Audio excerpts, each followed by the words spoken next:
प्यारे बच्चे, इस अगले बिंदु पर हम लोग पहुँचते हैं।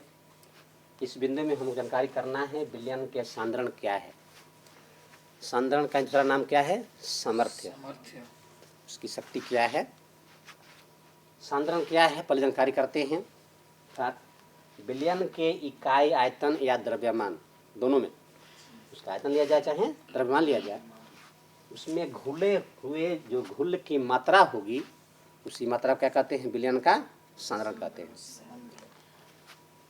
विलयन के इकाई आयतन या द्रव्यमान में घुले हुए घुल की मात्रा को विलयन का क्या कहते हैं? सांद्रण या सामर्थ्य कहते हैं। तो इसमें दो चीज आया, आयतन और द्रव्यमान। अब हम इन दोनों पर निकाल सकते हैं, उसका फॉर्मूला बनेगा हम लोगों का। कैसे निकालेंगे? सांद्रण का सूत्र क्या होगा? तो इस प्रकार से पहले हम इसका निकालते हैं। पहले निकालेंगे हम इसके द्रव्यमान पर या आयतन, किसी पर निकालेंगे। तो आयतन पर निकालते हैं।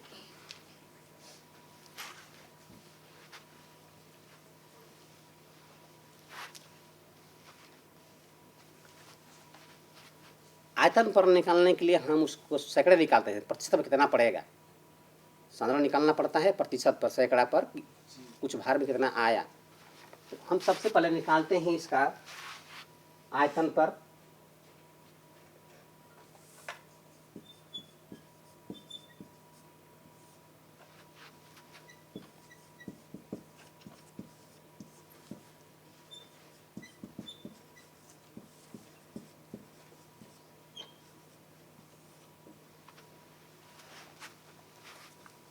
आयतन के रूप में प्रतिशत निकालेंगे, कितना होगा। एक यहाँ पर सवाल है, आयतन के विचार से विलयन का यहाँ पर प्रति इकाई 100 भागों में निकालना है। प्रतिशत का मतलब 100 में। सांद्रण हम 100 में निकालेंगे, 100 के आयतन पर। तो उसमें हम एक मिलाते हैं कि यदि किसी विलयन में उसका प्रति भाग 100 भागों में दिया गया हो, तो 100 भाग में जो घुले हुए हैं, उसमें जो घुलना है, उसमें से कितना भाग घुल गया, जो उसमें घुल जाएगा उसी को हम लोग क्या कहते हैं? उसका आयतन का सांद्रण कहेंगे, जो भाग दिया रहेगा। तो इस सूत्र से हम सूत्र निकालते हैं आयतन के लिए।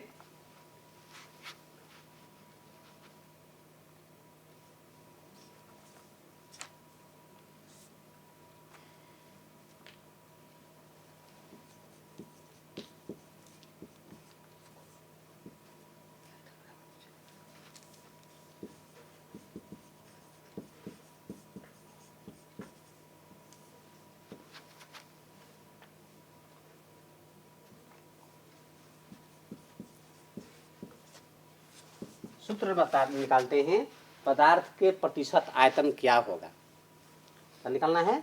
पदार्थ का प्रतिशत आयतन। अभी परिभाषा में आपको दी गया है उसका विलय मात्रा और कितना घुला हुआ है उसको निकालना है। तो हम उसके अनुसार लिखते हैं।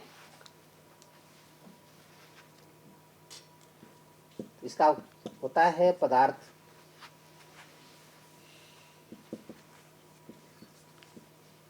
का आयतन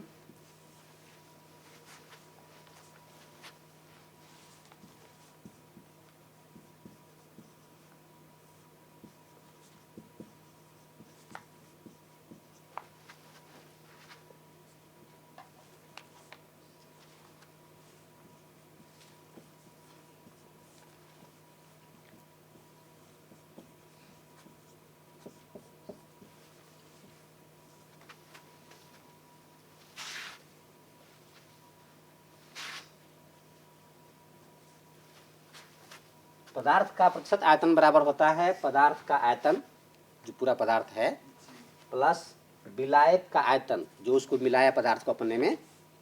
विलायक का आयतन और पदार्थ का दोनों जब जोड़ देंगे तो आपका विलय तैयार हो गया।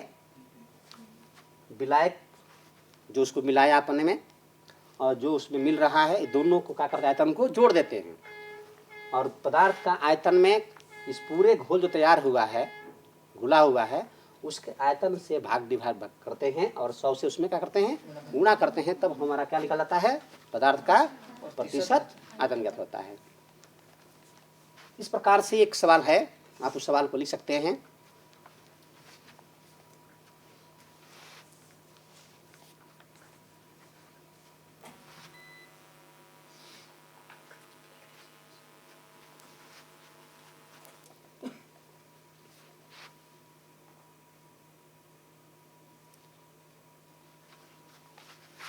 क्या है बिलियन के यहाँ 100 भाग में, कितना भाग में?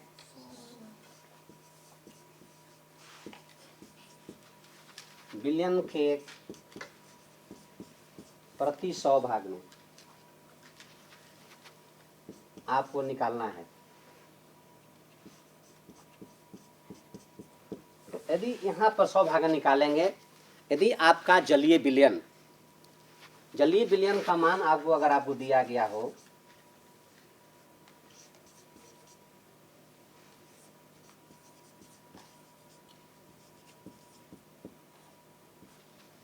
जलीय बिलियन के यहाँ पर आपको मात्रा दी गई है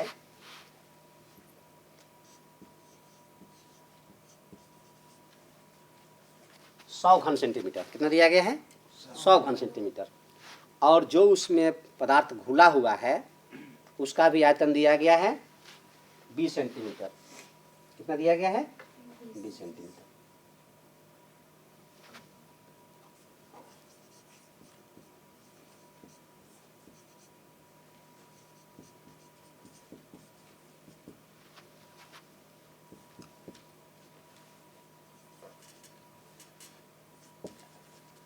सेंटीमीटर क्यूब है। ये दो यहाँ पर आयतन है, घुले पदार्थ का आयतन है यहाँ पर 20 घन सेंटीमीटर। तो हमको क्या निकालना है? पदार्थ का प्रतिशत आयतन निकालना है। अगर इस दोनों को यहाँ पर पहले सबसे पहले आप क्या निकाले हैं? यहाँ क्या निकालना पड़ेगा? जलीय विलयन हो चुका है, अब मिलाना प्लस नहीं करना है, इसको ध्यान देना है। जलीय विलयन है यहाँ पर, अर्थात उसमें पदार्थ क्या किया गया? घोला गया है। तो उस प्रकार से हम इसको निकाल सकते हैं। अब इसको सोचिएगा कि जोड़ देंगे इस सूत्र में तो क्या हो जाएगा? गलत हो जाएगा। अगर ये जल अलग रहता, विलायक अलग रहता और ये पदार्थ अलग रहता, तब क्या करना पड़ता? उसको जोड़ना पड़ता। इसलिए जलीय विलयन बन चुका है। तो इस स्थिति में हम सीधे इसको कहाँ रखेंगे? अब पदार्थ का आयतन बटा में ये जलीय विलयन का आयतन लिखेंगे और 100 से गुना कर देंगे। तो कितना आपका आंसर आएगा? उसको यहाँ रखेंगे। पदार्थ का आयतन आपको कितना दिया गया है? 20 घन सेंटीमीटर हो गया। और आपका जलीय विलयन कितना दिया गया है? 100 घन सेंटीमीटर। और इसमें कितना गुणा करना है? हमको प्रतिशत निकालना है। प्रतिशत 100 करते हैं गुणा। अगर इस दोनों से हम डिवाइड कर लेते हैं तो मेरा कितना बच जाता है? आपका 20 ही बचेगा। 20% आपका क्या आएगा? बोलिए, सांद्रण आएगा। मालूम हो रहा है? आपका यहाँ पर प्रतिशत आपका आयतन आपको निकल जाएगा सांद्रण का। समझ में आ गया? तो इस प्रकार से हम उसका आयतन पर निकाल सकते हैं। ठीक उसी प्रकार से अब जहाँ पर हमने आपको आयतन लिखा वहाँ का लिखना पड़ेगा द्रव्यमान। जब यहाँ पर आयतन के रूप में है, अभी क्या लिखेंगे? द्रव्यमान के रूप में लिखेंगे। तो जहाँ जहाँ आयतन लिखा गया वहाँ का लिखना पड़ेगा द्रव्यमान। लेकिन एक बात ध्यान सुनिएगा, ये जो क्यू में लिखा गया है अब वहाँ पर ग्राम में आएगा। द्रव्यमान किस में आता है? ग्राम में। इसको याद रखिएगा। छोटा इकाई मेरा ग्राम में आएगा, बड़ा हो जाएगा तो किलोग्राम में जा सकता है। तो इस प्रकार से यहाँ पर हम लिखेंगे। अगर ग्राम में रहेगा तो उसको ग्राम में बनाएंगे, किलोग्राम में रहेगा तो किलोग्राम में लिखेंगे। तो सूत्र उसी का यही है, उसमें वही सूत्र है। द्रव्यमान में जहाँ जहाँ हम लिखे हैं आयतन वहाँ का लिखना पड़ेगा, आपको द्रव्यमान लिखना पड़ेगा। और जो मान यहाँ पर आएगा वो ग्राम में रहेगा या किलोग्राम में रहेगा। तो इस प्रकार से हम दोनों का क्या कर सकते हैं? सांद्रण प्राप्त कर सकते हैं। दूसरा भी देख लीजिए, बता देते हैं।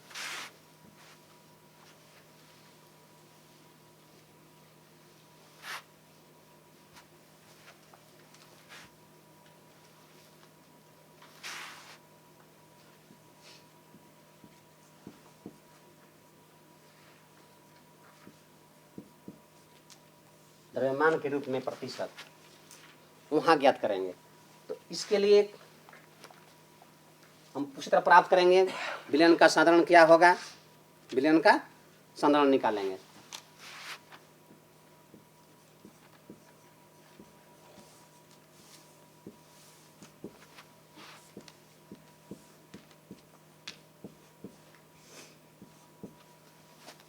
उसमें लिखना है हमको, क्या लिखना है, पदार्थ का द्रव्यमान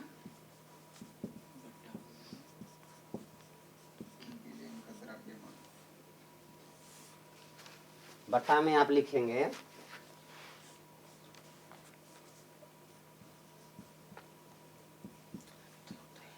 विलायक का द्रव्यमान ना, प्लस पदार्थ का द्रव्यमान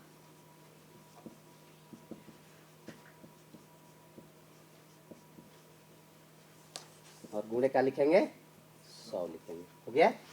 अब ये दोनों मिल करके बनता है विलयन, या फिर बराबर लिख सकते हैं आप,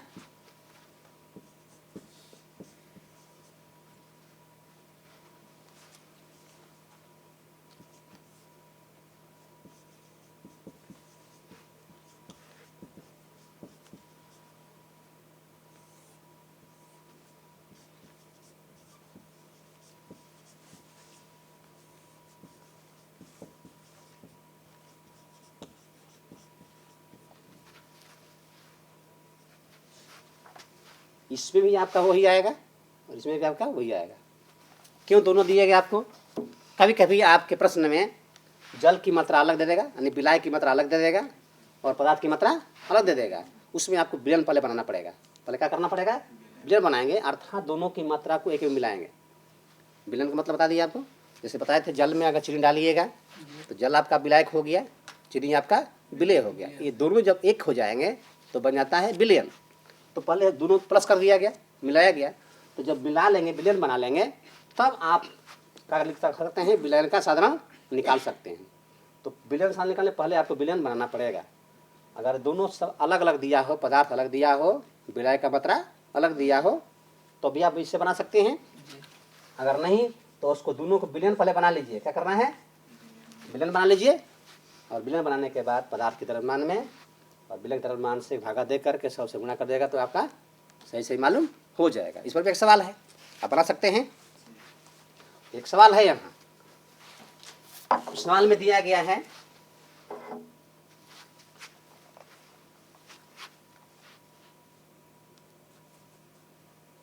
विलायक का मान दिया गया है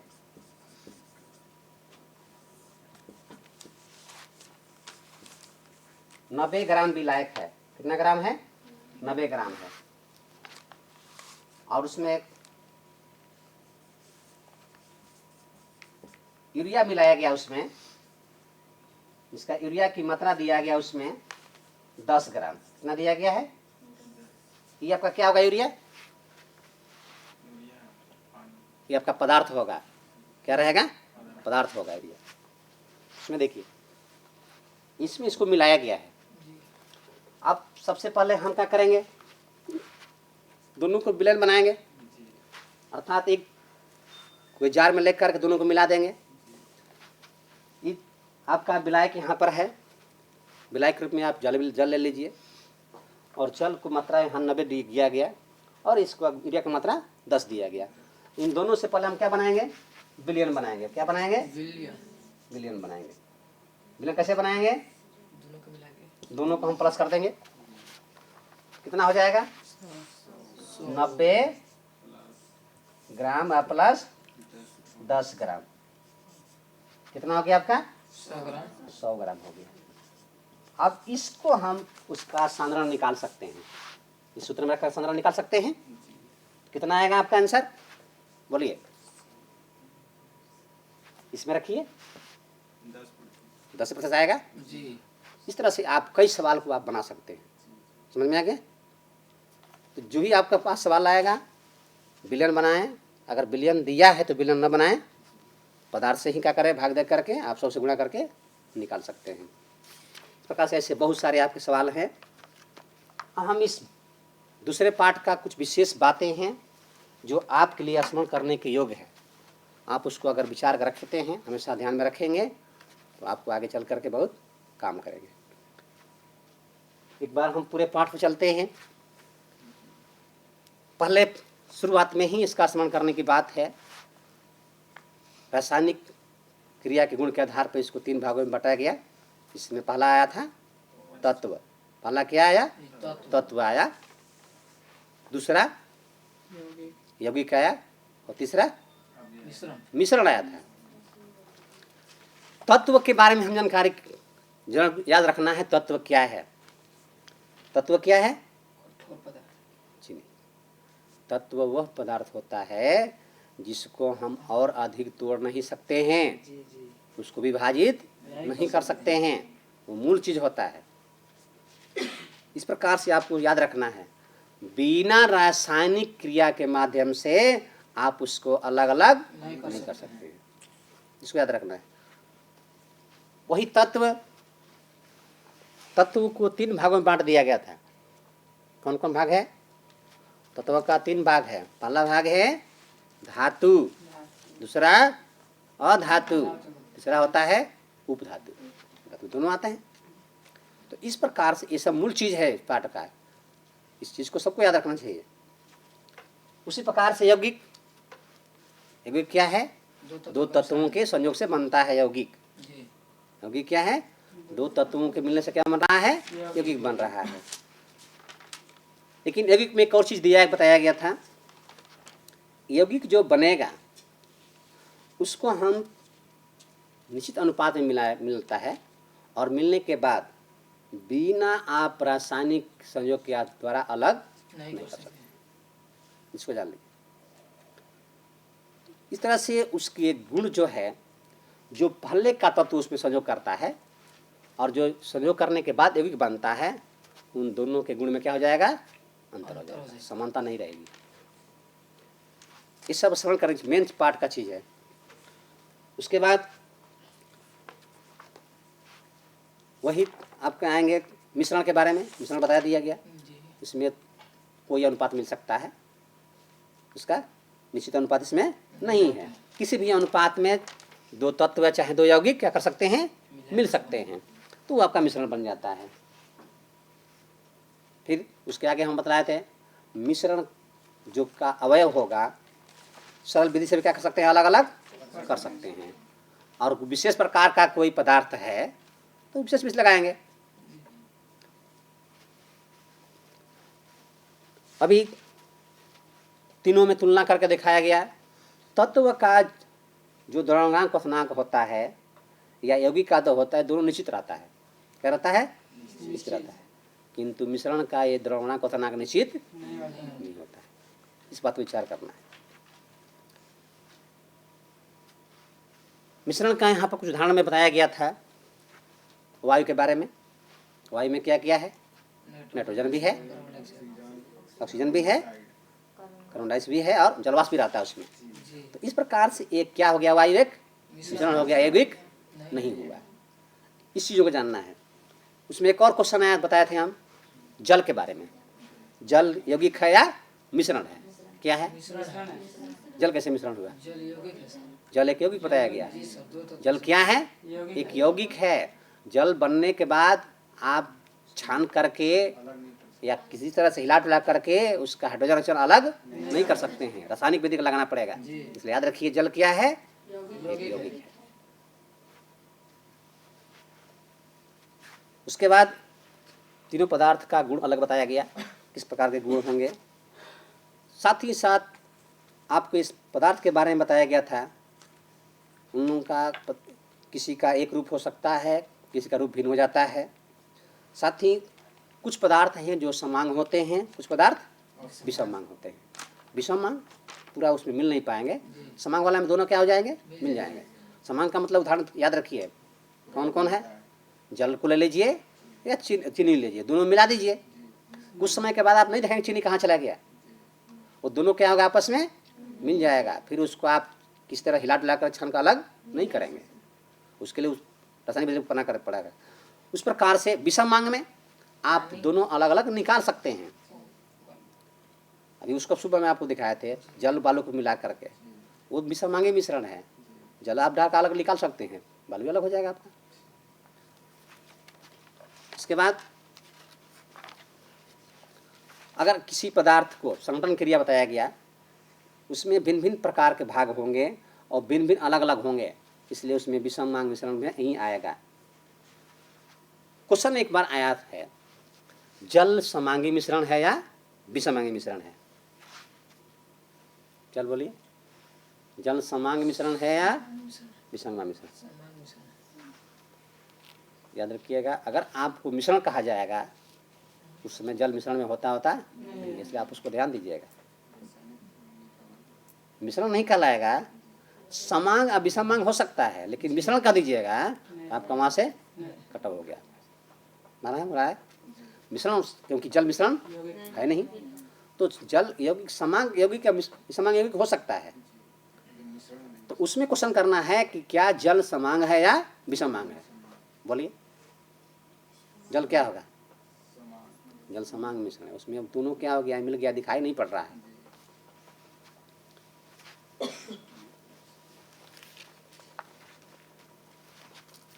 एक बार आपको सुबह में बताया गया था, तेल और जल का विलयन मिलने के बाद उसको भी हम अलग कर सकते हैं, लेकिन उसके लिए क्या बताए थे, एक क्षण कीप होता है। जी। जल में जो तेल डालते हैं वो तेल की लेयर क्या हो जाएगा, ऊपर रहेगा, ऊपर जाएगा। जल नीचे रहेगा। उस कीप के माध्यम से जब उसको खोलते हो तो नीचे क्या करेगा, कभी कभी गंदा पानी को इस तरह छानते हैं। यहाँ पहले हम लोग देखते थे, घड़ा सरिया करके 3 गो ऊपर नीचे करके उसके नीचे पेंदी में छेदा मार करके कपड़ा का लटका करके पूरा पानी क्या है मिला हुआ है, आयरन की मात्रा मिली हुई है, फिल्टरिंग करते थे लोग। पहले वाला से चुप सेकंड में आएगा, हल्का हल्का करके कुछ वहाँ छना गया, जो थोड़ा मोड़ा आया निचला में आएगा, उसमें कुछ छना जाएगा, सबसे नीचे वाला जो है पूरा क्या करेगा, शुद्ध पानी को। इस प्रकार से हम उसको अलग अलग कर लेते हैं।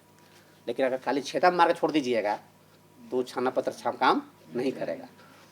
उसी क्रिया पर आपका जो अभी तो कम हो गया है, पहले घरे में एक दीपक जलता था मिट्टी तेल का, बाती पूरा क्या करता था, आपके उस जो तेल में मिला हुआ उसको छान लेता था, शुद्ध के ऊपर फेंकता था। अगर वो पूरा गंदा हो जाएगा तब आपका दीपक जलेगा नहीं, क्योंकि ये मिट्टी तेल ऊपर चढ़ेगा ही नहीं। तो इस प्रकार से एक वहाँ पर काम करता है, उसके जितने कोलाइड भी सबको वहाँ छान देता है वो। इसके बाद जो भी प्राकृतिक रंग है वहाँ पर उसको हम ऐसे नहीं कर, पदार्थ में मिला हुआ जो रंग होगा उसको अलग अलग करने के लिए अलग अलग विधियाँ हैं। वास्तविक विलयन हमेशा समांग होगा बताया गया। तो कोलाइड विलयन क्या होगा, विषमांग होता है। निलंबन क्या होता है, विषमांग होता है। ये सब आपको तुलनात्मक बता दिया गया। इस प्रकार से हम किसी भी विलयन का प्रति इकाई द्रव्यमान और आयतन को क्या कहते हैं, ध्यान सुनिएगा। क्वेश्चन है, किसी विलयन के प्रति इकाई द्रव्यमान या आयतन में उपस्थित जो घुल की मात्रा होती है को क्या कहते हैं, सांद्रण कहते हैं। अभी यहाँ पर क्या कहते हैं, सांद्रण कहते हैं। इसको याद रखिए। तो इस प्रकार से ये सांद्रण होता है। अब जो आपका ये दिखाया गया, ये चीज़ आपको जो दिया गया, इसको घुमा करके इसमें देखिएगा, इसमें भी इस सूत्र से और 2 सूत्र बनेगा। इससे क्या बनेगा, अगर मान लीजिए आपके प्रश्न में आ गया विलयन का साधारण दिया हो, मैं अभी उसको चेंज करके बता रहा हूँ आपको, अभी चेंज करके बता रहे हैं आपको। पदार्थ का नाम डालो। ये जो सवाल आपके पास है,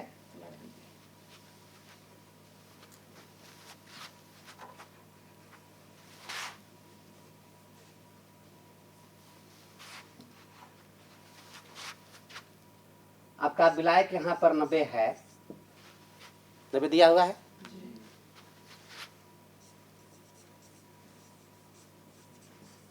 विलयन की मात्रा आपको दे दिया गया 100,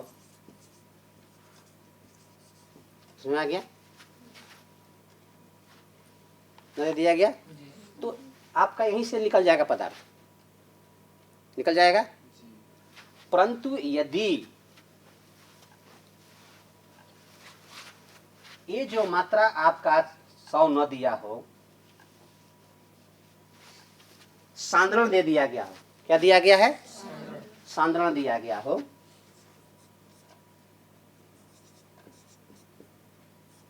सांद्रण दे दिया आपका 10%, तो इस क्रिया से आपको पदार्थ कुछ देगा। पदार्थ बोलिए कितना हुआ, पदार्थ का द्रव्यमान बोलिए चाहे आयतन बोलिए, कैसे निकालेंगे हम? ऐसे 10 का देंगे क्योंकि 10 वहाँ लिखे हैं, इसको बनाना पड़ेगा हमको। तो इसके लिए भी इसमें भिन्न भिन्न सूत्र आ सकते हैं। अगर आप सूत्र नहीं बना रहे हैं तो जहाँ पर ये संख्या दिया है, जगह संदर्भ रखिए, इसको हेराफेरी करके बनाइए, सब बना करके आप उसको ज्ञात कर सकते हैं। इसलिए इसको कहते हैं खोज करना। कैसे अलग वाला निकालेंगे, इस जानकारी को आप रखेंगे। ये 3 चीज़ों में से ध्यान सुनिएगा, कितना है? 1 2 3। अगर विलाय यहाँ पर है, विलाय की मात्रा दिया है, विलयन हम पूरा कर पाएंगे, इसमें से घटा करके निकाल लेंगे तो आपका पदार्थ की मात्रा क्या हो जाएगी मालूम आ जाएगी। जब ही आपका विलयन प्राप्त होगा, इससे पहले आपका निकालेंगे, विलयन निकालेंगे।